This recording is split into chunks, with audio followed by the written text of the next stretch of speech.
당장 최근에 있었던 일이죠. 올해 10월 더 러스트 촬영 현장에서 사용된 총기에서 공포탄이 아닌 실탄이 발사되어 스태프 중 40대 여성 촬영 감독이 사망했던 사건이 있었는데요. 해당 역할을 연기하던 알렉 볼드윈은 사건 이후 트위터에서 본인의 심정을 얘기했습니다. 당시 비어있는 총이라고 전달받았던 볼드윈은 현재는 경찰 조사에 성실히 임하고 있다고 알린 상황입니다.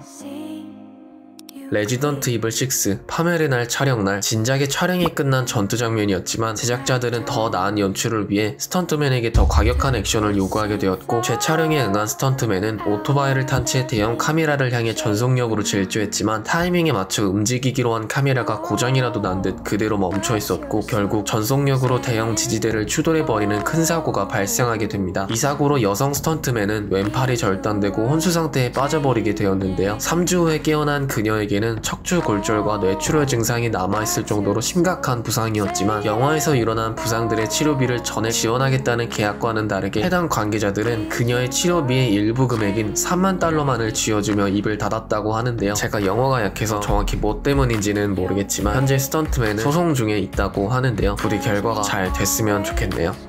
우리도 흔히 아는 영화인 트랜스포머 3에서도 큰 사고가 있었는데요. 시카고 외곽에서 배역을 연기하던 엑스트라 세딜러는 기다란 견인차의 케이블이 풀리면서 차 앞 유리를 부시면서 결국 세딜러의 머리를 부딪히게 된 사건인데요. 이 사고로 영구적인 뇌손상과 더불어 왼쪽 눈을 잃게 되었고, 그녀의 가족은 트랜스포머의 제작사인 파라마운트와 드림웍스를 고소하며 하나 200억 원의 가량의 금액으로 합의를 하게 된 사건입니다.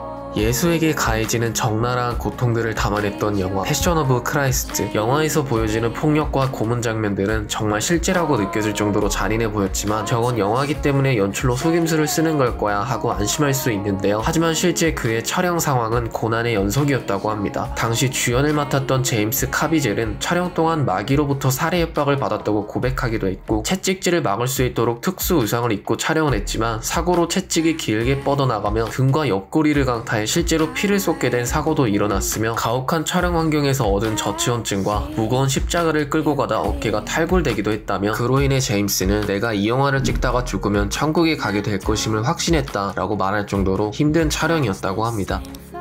본인의 몸을 불사지르기로 유명한 톰 크루즈의 전투 비행기 영화. 하지만 이 사건은 톰 크루즈가 아닌 해당 씬을 연기했던 고개 비행사 아트 숄의 사건인데요. 그는 전투기의 급박한 상황을 표현하기 위해 격렬한 움직임을 보여주며 환상의 고개를 보여주었으나, 순간 기계에 결함이 있었던 건지 거꾸로 회전시키며 떨어지던 찰나에 아무도 예상하지 못한 추락사고를 당하며 사망하게 된 사건입니다. 당시 숄과 무전을 나누던 관계자는 그가 1000m에 있었을 때 문제 있습니다 고 외쳤고, 숄이 지상과 400m까지 가까워졌을 때 정말 문제가 있습니다 라는 마지막 말을 남겼다고 말하며 당시 긴박한 상황을 설명했는데요. 아트 숄의 사건 장면 중 일부는 영화의 중요한 연출 장면으로 쓰여졌고, 해당 사망사고를 알고 있던 네티즌들은 그의 안타까운 사고에 애도를 표했습니다.